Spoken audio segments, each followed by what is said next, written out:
Hello, and welcome to another episode of Intentional Relationships. I'm Jonathan Fisher, and this is my wife, Haley Fisher.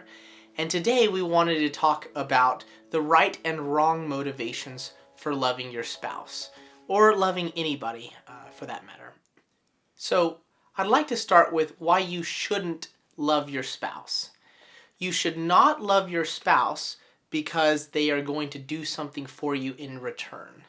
That is a contract. Means that I do something for Haley and then Haley does something for me.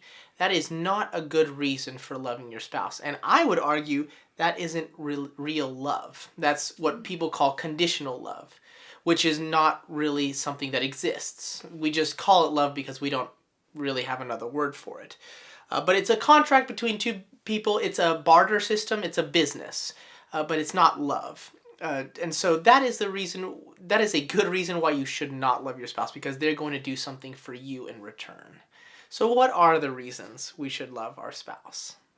So I think when we talk about why we should love our spouse, it's thinking about first and foremost that they're made in the image of God, and so that it's a commandment from God to love one another because people have been made in His image and because He loves us. And so I think it's really also a good thing to think about, there's a saying, you relate how you relate. And so it's thinking if I most often use my spouse and love them because of what they can do for me, that's probably also a reflection of how I love God or my relationship with God.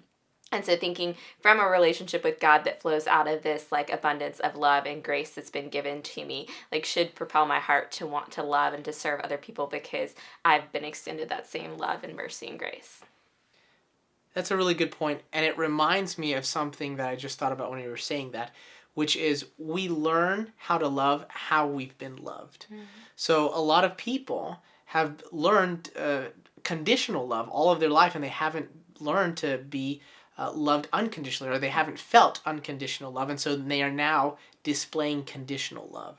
Mm-hmm. And so that's something to remember also whenever we're talking about these issues, is how do you remember being loved, and can you switch or reconstruct some of that thinking so that you can love unconditionally versus versus a barter system, if you will. So thanks so much for tuning in today. So if you like this video, subscribe, like, share with anybody that you feel like would benefit. This is good advice for, I think, any type of relationship.